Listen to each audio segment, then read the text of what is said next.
When you read the Bible, do you read it like a literal, factual recount of like historical events, or do you take it as interpretive that affects your life? Okay, great question. When I read anything, I read it literally. Now, what does that mean? If it's a poem, I read it literally as a poem. If we're talking about rap music, you better not disrespect the fact that that's rap music. And you better respect that style. If it's a science book, biology, chemistry, you better read it as science. And if it's historical narrative, you better respect that style and read it as eyewitness reportage, historical narrative.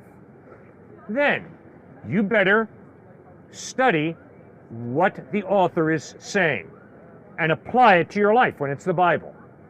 And so when Jesus says, put your faith in me, he's challenging you and me. He's saying, I love you. I want to give you life now with God and life for eternity. So trust in me. And so then you and I got to decide, are we going to trust in him? No, we're not going to trust in him if we have a better option. But I'm convinced if you look at the options, you'll begin to realize Jesus Christ is far more reliable than any other option. Now, let's get real personal. I'm a white guy. You're a black guy. You have good reason to reject Christ because of all the white Christian racists.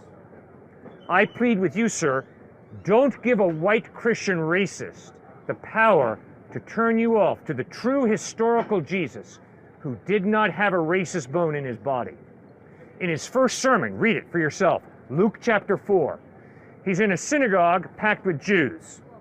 And he says to the Jews, guess what? God loves Gentiles just as much as he does you Jews. And they're irate. They're a bunch of racists. They grab Jesus and they take him to a cliff to throw him to his death. In his first sermon, he attacks racism. What's his best known parable? The parable of the Good Samaritan. Jews and Samaritans hated each other, all types of racism. And Christ tells how a Samaritan gets down on his hands and knees and cleans out the cuts and bandages the wounds of a Jew. And then Jesus says, go and do likewise. So you know that Jesus attacked racism. So you know that if anybody uses Jesus Christ to justify racism, they're a hypocrite.